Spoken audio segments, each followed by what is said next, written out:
What's going on, Clippers fans? Welcome to a curious little Game 7 preview here at Clips and Dip. I am Chuck Mockler, joined by Adam Oslin. William Updike's going to pop in at some point.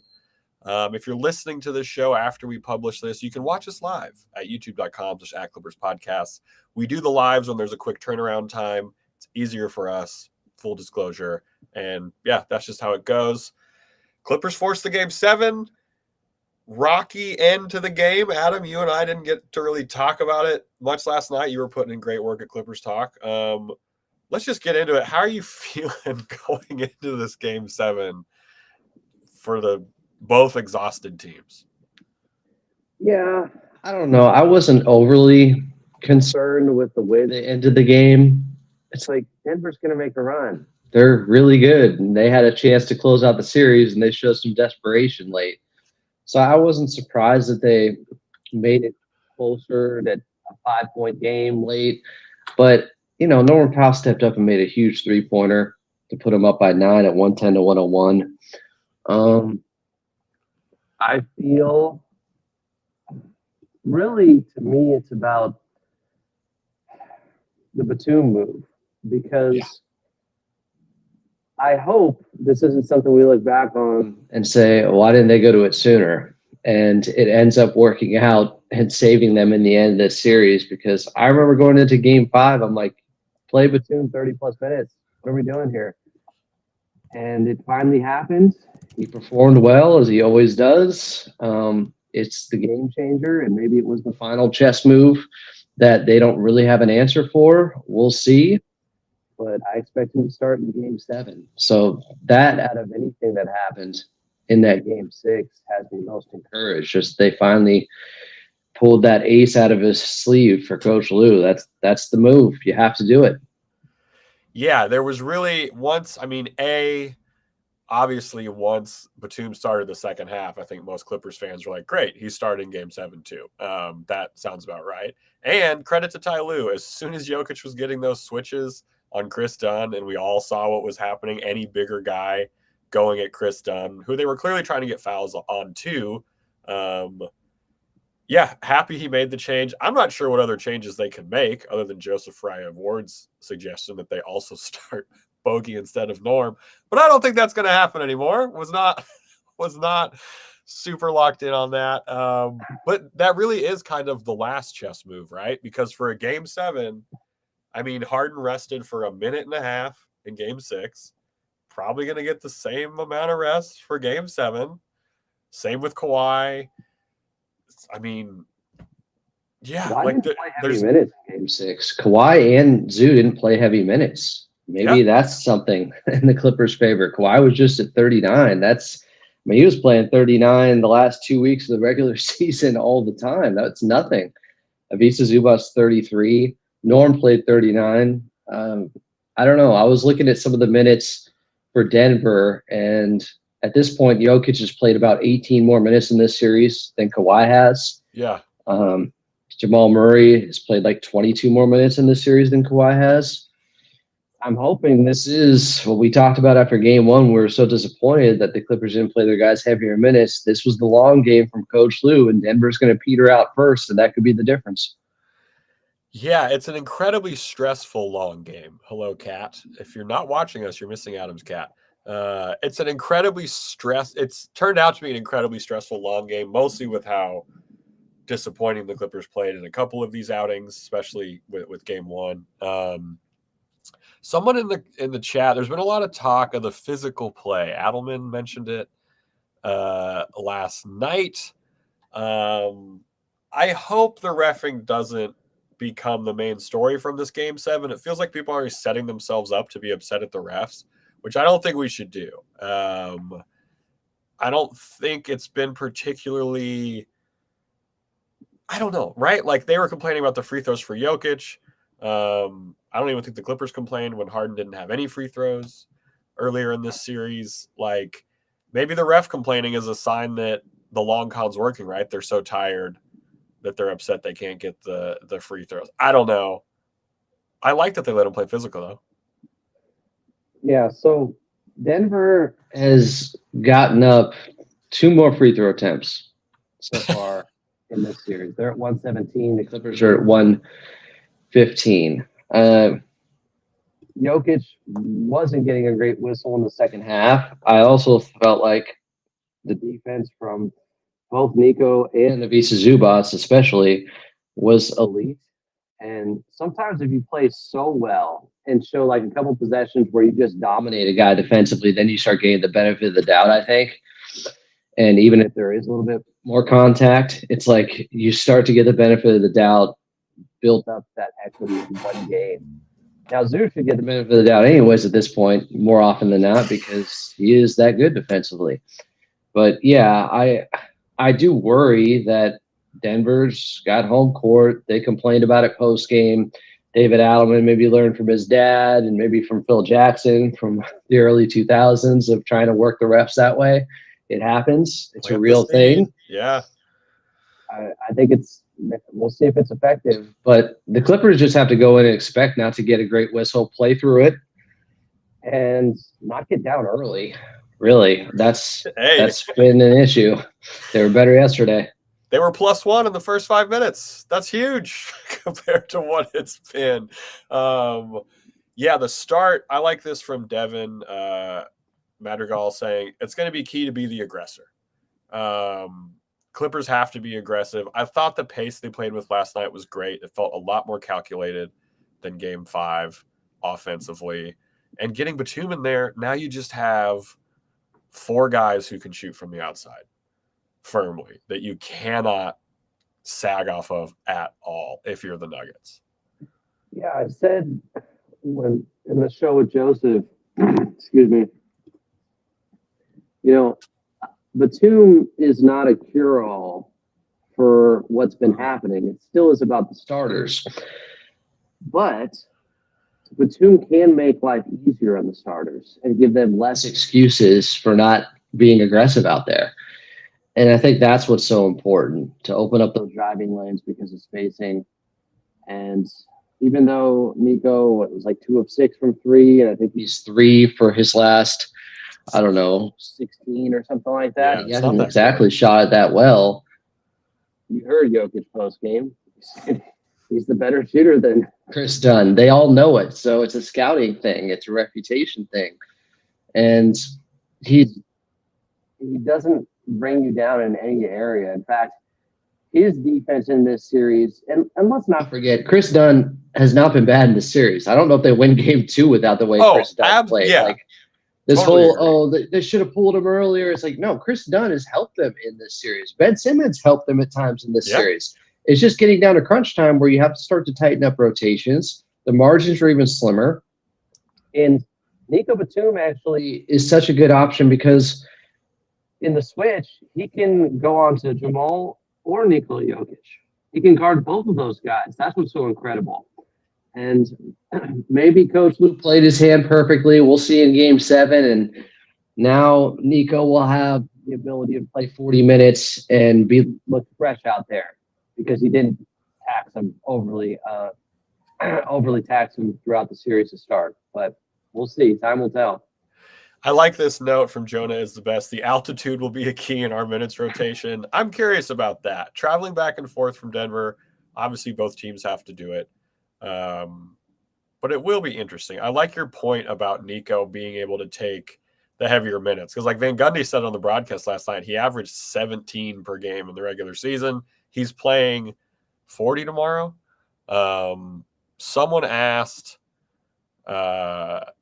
let me see if I can find it. If we play 7-man rotation heavy minutes, what happens if the game goes into OT? They keep playing. It's going to be some tired basketball. I want to also I don't think we're going to see the most crisp sets from either team tomorrow, which adds to the chaos factor, which I do think helps the Nuggets a little bit from a turnover perspective. But guys are just going to keep playing. It's Game 7. Guys, what the fuck? I don't think Coach Lou is coming into the game like, well, I can't play him too much in case we go into overtime. Nobody is going to do that. It's going to be heavy minutes. Harden's going to be doing the same. This is a game where I expect Kawhi to play 45 minutes maybe. Absolutely. Do we think – someone also last night asked us, they were like, who's the backup center? We said Nick Batum. And they said, well, how can Nick Batum be the backup center if he's playing 45 minutes? And we went, because when Zoo's off the floor, Nico will be the backup 5. Derek Jones Jr. will come in for however many. I mean, Zoo's got to play. With how well Zoo's been defending Jokic these last couple games, specifically yesterday, Zoo's got to be out there every single second that Jokic is. Maybe not every single second. The Clippers can get away with a little bit, but like he was phenomenal last night. That second half was probably the best defense he's played in his career. When he forced a miss on Nikola Jokic on a tough shot, to which Aaron Gordon thought he was going to get the putback, and Zoo got over there to block that then. Like, it was just incredible. I think he had 2 blocks, or at least 1 block and some really good defense on the same possession on Jokic. He was phenomenal.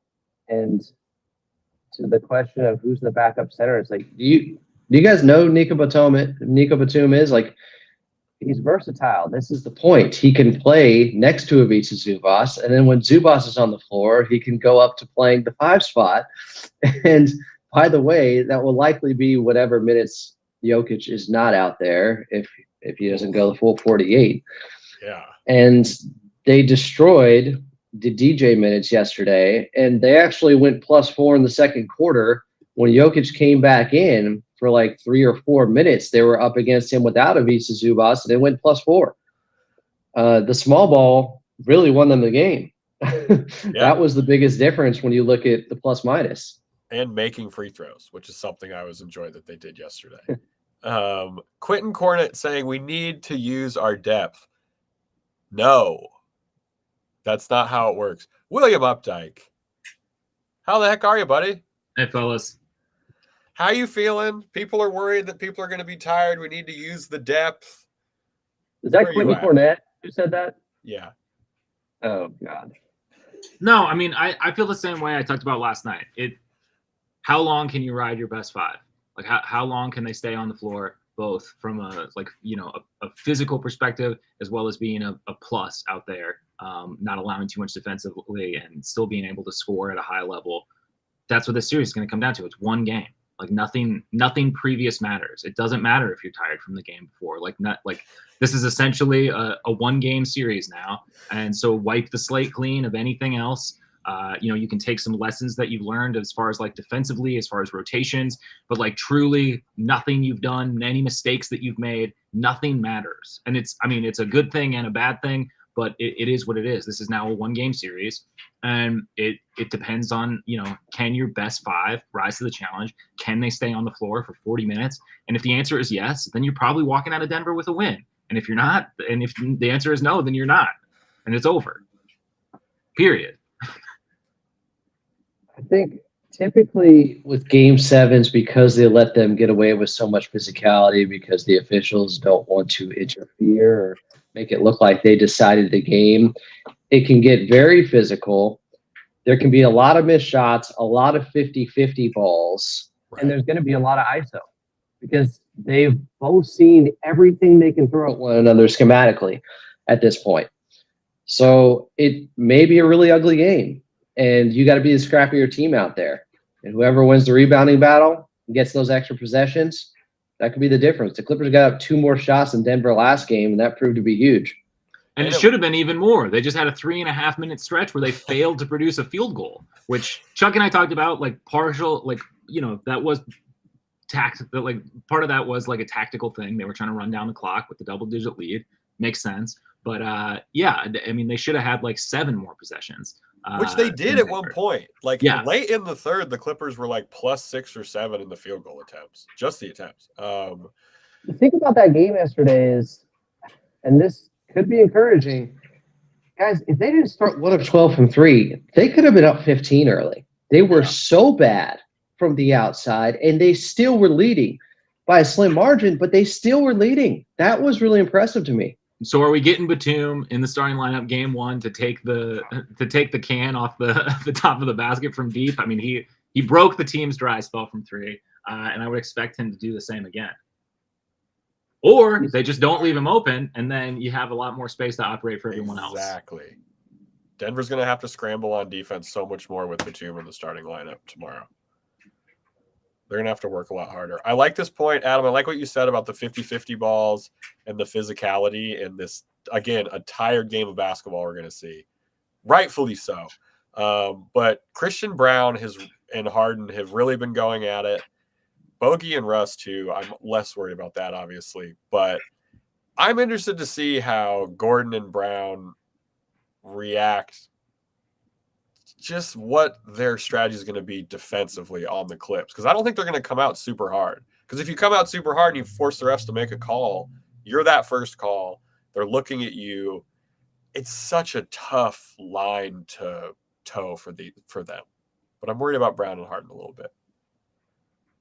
Christian Brown, the last 2 games, I think, has been 50% from 3. He hit some really big threes in that fourth quarter. They left him open a couple times. He knocked them down. I'm concerned about him finding his offense the way he has the last few games now, too. Didn't he have 10 in that third quarter? Or was that the fourth? He had a big quarter. He had a big quarter last night. It was definitely one of them. Finished with 14. I thought it was the third because Norm was really going off, but Brown, he was answering a lot of. Brown was almost point for point matching him scoring wise. It was the third. Insane. Yeah, he had 10 in the third, 2 for 3 from 3. I like this. I want to point out this great comment from Ralph Clawler. You guys remember when Reggie Evans grabbed Chris Kamen's junk when Chris was boxing him out? Maybe we can throw Eubanks in there to do that to Joker. See what happens. Hey, maybe Game 7. I just want to say, though, when the Clippers have had conflicts in these series, the games generally have not sort of panned out in their favor. Hey. So we bring up Paul Millsap?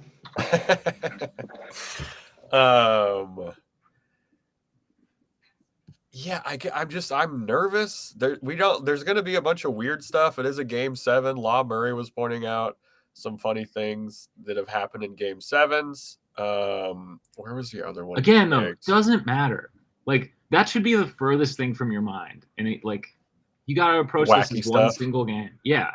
Oh, yeah, I know. He was just pointing out that, Jokic and Plumlee were on the floor together in the last Game 7 in the bubble and all that. And, Rick Carlisle starting Boban in Game 7. I don't think Adam is doing anything like that. Obviously, the Clippers have their, Adam, as you said, the lever already pulled, which is Batum starting. And then other than that, Harden and Kawhi got to do the exact same thing offensively, process-wise.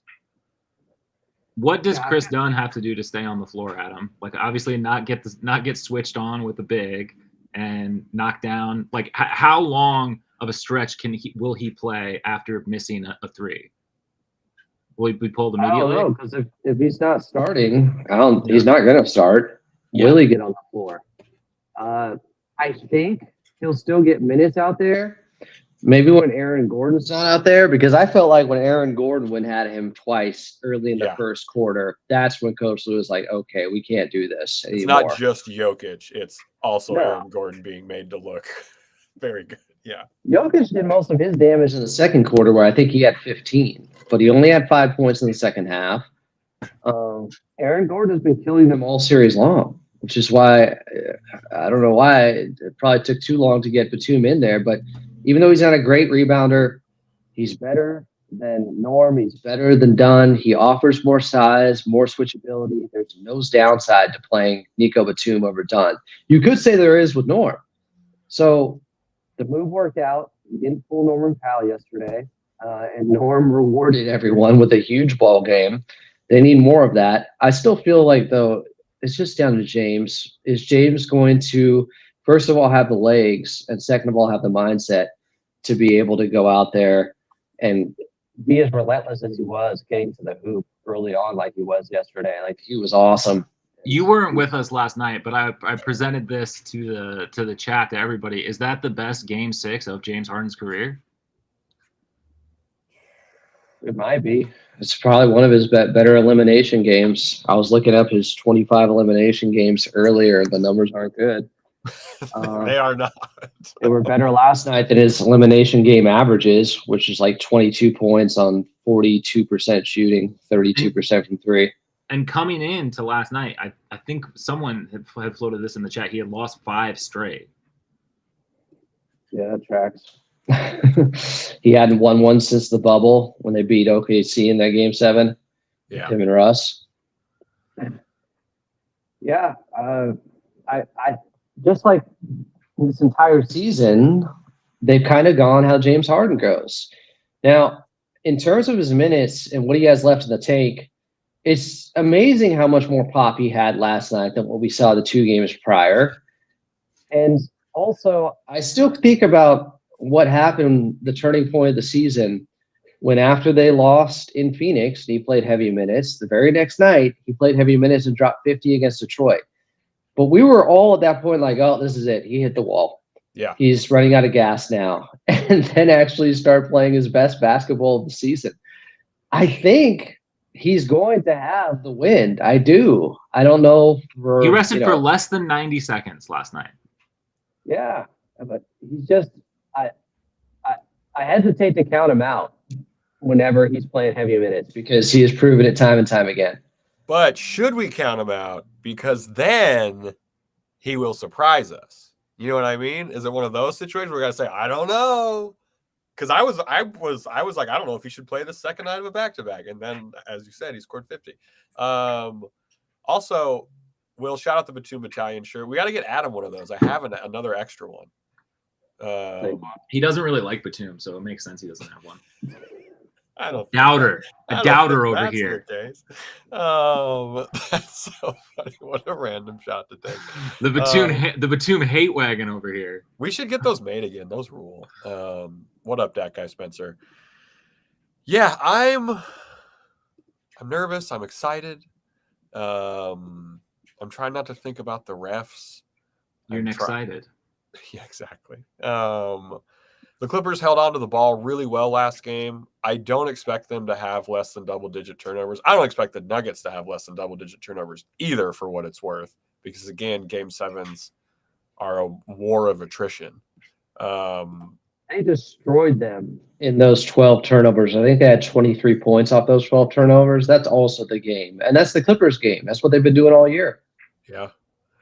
Tied them on second chance points, which is huge.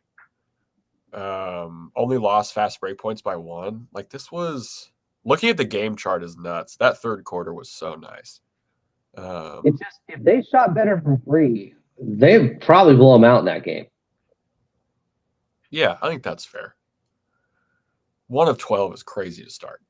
I mean, Murray and Jokic Combined for, I think, 15 or 14 in the second half. That's it. So that was one thing that I hope they're able to avoid is a hot first quarter from Jamal Murray. Because before the game last night, Ty Lue talked about how, when he had 43, the Clippers let him score 12 easy ones to start the game or something like that. And that helped Murray get into that mode for Game 5. I don't want to see a double-digit first quarter from Jamal Murray and Nikola Jokic. I don't think that's a crazy take, obviously. But that's where the intensity, I guess, and kind of locking in on defense comes. I'll tell you who I think also changed That game yesterday, because Murray had those 12 points in the first quarter. mother effing DJ. DJ came in and wrecked him. Yeah. He was going over screens, getting skinny there. As he's able to do. His screen navigation was so good. And I think the advanced stats show, or the matchup data in this series, he's been their best defender against Jamal Murray. I think he completely changed the trajectory of that game by throwing Murray off and out of rhythm after the way he started. He was huge on the boards, too. That's a great call on the Derek Jones Jr. thing. So the subs are going to be Bogdan and Derek Jones Jr. tomorrow night, right? For probably Chris Dunn in there. Yeah. Are they just running what? Yeah, is it Who's the first sub, I guess? Is it 8 guys? I think it's 7. They've 7? been running 6. Yeah, I think it's 7. We have the luxury of a 7th player that we can throw out there. I was looking, and Jokic is 32 minutes away from being at 280 minutes. And that's how many he played against Minnesota last year in that series, where they were up 20 in Game 7 at home and scored 34 points in the second half and lost somehow. So Jamal Murray's 8 minutes away, I think, from playing as many minutes as he did last year in that series. Aaron Gordon's right there. Like, they have played heavy minutes. So if there is some fatigue factor, it could play in the Clippers' favor. Are they in Denver yet? Do we know? There was a big kerfuffle last night about when the Clippers would be arriving in Denver. Let me check the account. Let me see if they posted a wheels up or anything like that. Charles was advocating for them to, right after the game, just hop on the plane, get touchdown LAX in Denver. is right there from the stadium. I was saying get to Denver. Jonathan Ang saying, I don't know if we can have Kawhi start on Murray tomorrow. Kawhi's screen navigation and defense was pretty bad, and that's how he got loose early on. Well, Kawhi washed on the defensive end. Will's bringing the divisive takes to the chat. Stop with coffee in the chat. Just come on. Yeah, can we put a ban We're so on far coffee? past that. Can we put a ban on coffee? We love Amir Coffee too, but I don't know if he's playing in Game 7. Yeah, what do you think, Adam? Will? Kawhi on Murray? Well, he started on him yesterday, but then cross matchups, and then he was on AG a lot. I would actually put Batum on him to start. I could go either way. One of Batum or Kawhi is going to be on Murray. The other one's going to be on Aaron Gordon to start. Yeah, absolutely. But I'm fine I with Batum. Batum on Murray was also doing work in the fourth quarter. His length completely bothered him. I guess the one thing, I mean, I was just going to say, like, I wonder what his fatigues level going to be, but that doesn't matter. Like, I don't mean that, you know what I mean? Like, I was like, I hope that doesn't gas Nico too early, but they're going to be gassed either way. They're going to be switching. They're going to end up on, you know what I mean? Like, that's not, Game 7s are insane. He hasn't played that much in the series. He should be good. I need 35-plus minutes from Nico. Have to. Have to. I mean, every starter, Nico will probably play the fewest minutes of the starters tomorrow, and he will play 37 minutes or something like that. Right? Like, unless Norm is off. Like, here's how Chris Dunn gets minutes. If Norm is playing poorly defensively and his shot isn't going.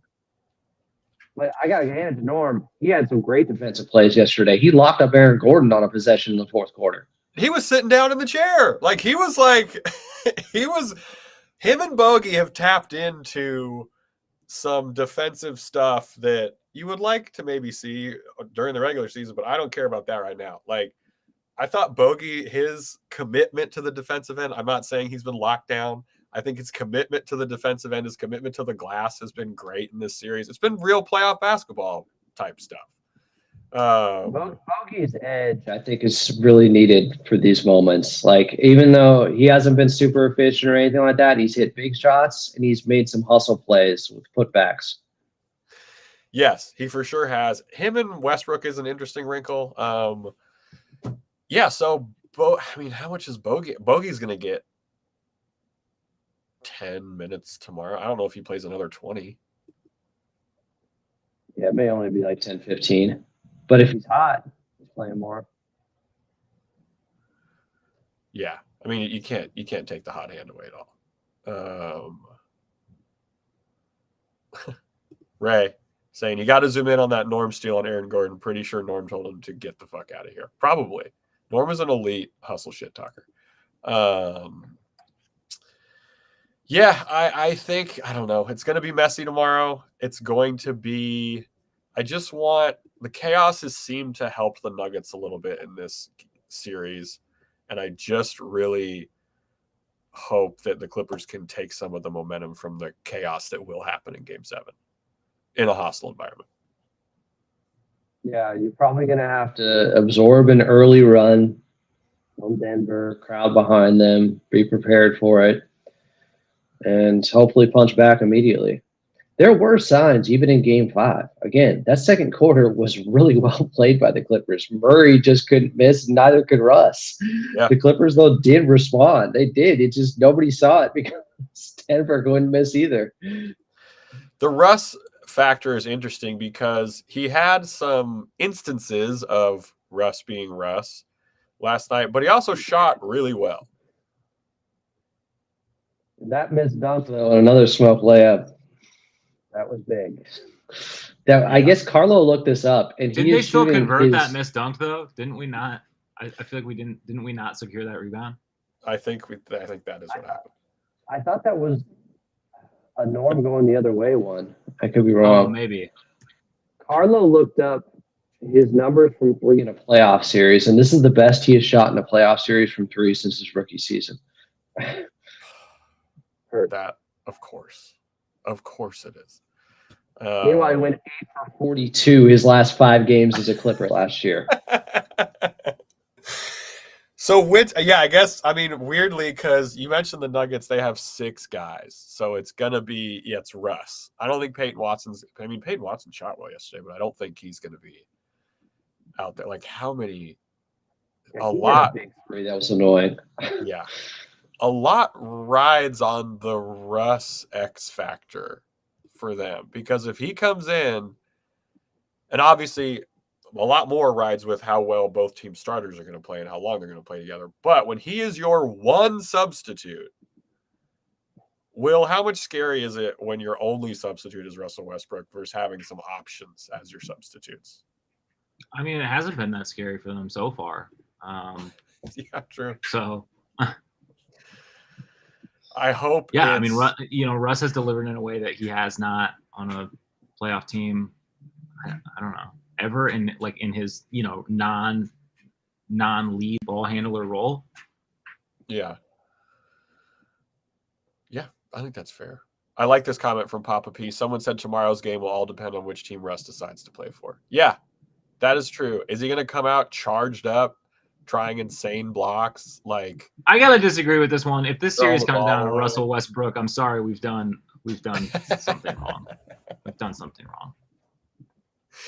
I think Jokic is going to come out hot tomorrow. After scoring just 5 in the second half, being frustrated, getting into it with the officials, Hearing the talk about Ivica Zubac, he's probably going to have a really strong start. may get some calls early. That might be the storm they have to weather. He and Jamal Murray did not play well. Well, I mean, Jokic's stat line, he didn't even have a triple-double yesterday. What a bum. Like, wow, washed? This guy's MVP? I expect him to be better. Kawhi had a good game. He has had a good, solid series. He hasn't had a great series. He's had a great game. He's had an elite superstar all-time playoff game. Does he have one more in him? Yeah, because he wasn't good from 3 last night, which, again, he was doing a lot of everything else, so it's fine. He held on to the ball. He still had 5 dimes. He was very good. He was very good. But, yeah, this is very much a legacy game. Michael Porter Jr. also didn't have a good game, and I think I believe that more than if he would have had a good game. Now it actually looks like he's feeling some issues from the shoulder. Didn't he go plus 34 in game 5, and then last night he was minus 24 in his 24 minutes. Now, I don't think it was all him because he was out there when the Clippers went small for that run, with their bad bench unit. But the other run happened in the middle of that third quarter where they turned the ball over 5 times in 6 possessions, and the Clippers had that 12-0 run. That was huge, and that was against Denver's starters for the most part. It was Russ came in towards the end of it, but that was Denver's starting unit, and it's difficult to win a long section of time. Against Jokic, it's difficult to win those minutes. I ended up looking up the Batum in the starting lineup for done minutes. So they played 16. They went +2. Holy shit, And, really? You'll take that. Because a lot of those minutes are against Jokic and Murray, and it's tough to win those minutes. Yeah, you're totally right. +2, if you win the Jokic minutes and he plays 44 minutes, you're probably winning the game. I don't know. I'm getting more stressed as we talk about it, if I'm being totally honest. It's just going to be tense. You know what I mean? Like, I'm not – You guys care about the start time? Was it 4:30? Yeah. I mean, I'm glad it's not noon. I don't know. Someone brought up a point that I like too, is like if you get into later rounds, I mean, especially if you were to make a finals, you're gonna have that's the time you're gonna have to play. So Yeah. It's a stupid thing to complain about. I've never Liked it. I know it's a topic that people love discussing. The 12:30 starts when there were 3 tenants of Staples. I was like, this is just insanity. But yeah, like, I don't know. It is what it is. Dime Dropper in the chat saying we need 80 from Kawhi. I would love an 80-point game from Kawhi. Things are probably going well if he's putting up 80. I mean, at least get 81 to honor his guy. And Kobe. That would, yeah. He's like, I'll score 81, not a point more. I need 30 from Kawhi. I need 30. I need 25 from Harden. 20 from Norm. I think we need 25 from Harden, and we also need probably, he's got to be at 25 and 10 at least, assists wise. That's one of the biggest issues when you look at Harden elimination games. He's at like 6.6 assists to 4.5 turnovers in those games. Brutal. William Updike's least favorite stat: bad assist to turnover ratio. I'm a stickler. Yeah, we need the attack mode Harden. We need him to do post-game media. We need him to put himself in a position to talk to the media after the game. And their only chance at getting rest is like putting this one away decisively, because otherwise they'll play on what, Monday? They play on Monday? So if the Warriors close it out tonight, the Clippers, if they were to win, I think the next round starts on Tuesday. So we get that. I think I saw that too, yeah. The beautiful extra 24 hours of rest. And the Warriors they go all out. Who cares? Yeah. Yeah, I can only see it going 3 different ways. Clippers win close, Denver wins close, or Denver wins in a blowout. I don't know if Clippers winning in a blowout on the road in Game 7 is in the cards. I would love it. Oh, yeah, but no disrespect to the Clippers. But yeah, I don't know if they're winning by 30 at Ball Arena Game 7. I would love it. Yeah, I think it's going to be close. Both teams are exhausted. I agree with Dime. We're going to need a lot from Kawhi. 80? Maybe 80. No. 40 maybe. They might need 40 from Kawhi. Hey, I was glad to see him take 22 shots in that game yesterday. Exactly. Harden takes 20. Yep. That's exactly what we're going to get tomorrow. Again, if things are going well. Man, yeah. I want to win that damn possession battle. I want to be close in offensive rebounds. I think turnovers, rebounds, there's going to be a lot of them likely. Guys are tired. Guys are going to be tight. A lot of missed shots. Who's going to get up more shots in this ball game? It's just going to be so critical. And what are the refs going to look like? What does that look like to open this game? If they call it tight, I'm screaming. I'm furious if they call it tight. If they call this game tight, that behooves the Nuggets, I think. Yeah, I'm going to be pissed if that happens. All right. Do we have any other final thoughts before we give our player of the game? And I think we should switch up the rules for Game 7. We switched them up last time. We can switch them. We'll just keep it the same as last time, actually. Will, Adam, any thoughts before this 4:30 p.m. Game 7 in Denver? Yeah, this is BS. You guys already gave your players the game. Are we making last-minute decisions here? We're making last-minute decisions, man. This is what the adjustments are all about. All right, I like it. What's the rule? We can pick. Will, did we make it we could pick anybody? I think we made it we could pick anybody. I can't remember. I had a couple whiskeys last night. Pick whoever you want. I'm going back to an old hashtag of mine at the beginning of the season. Hashtag JVG for MVP. Jeff Van Gundy, my player to watch. Hell yeah. I think the defensive scheme was beautiful last time out. He knows About slugfest in the playoffs and big game sevens Quite and literally. elimination games. He may have a good idea about how the refs are going to call it or how much they're going to let go and then adjust the defensive game plan accordingly. I'm basically saying, yeah, the Clippers, they got to find a way to win this game on the defensive end. And JBG is a big part of that. Great pick. I think that's the first time we've picked JVG. He's been on the table also, I guess. He could be in the regular player of the game pick. He had the steal on the Jokic, and he looked so game strong. one. I'm going, this is a very easy pick. This is exactly what I was about to say, hip to clip. Kawhi Leonard with a game 2 like performance. We are going to see Kawhi in attack mode.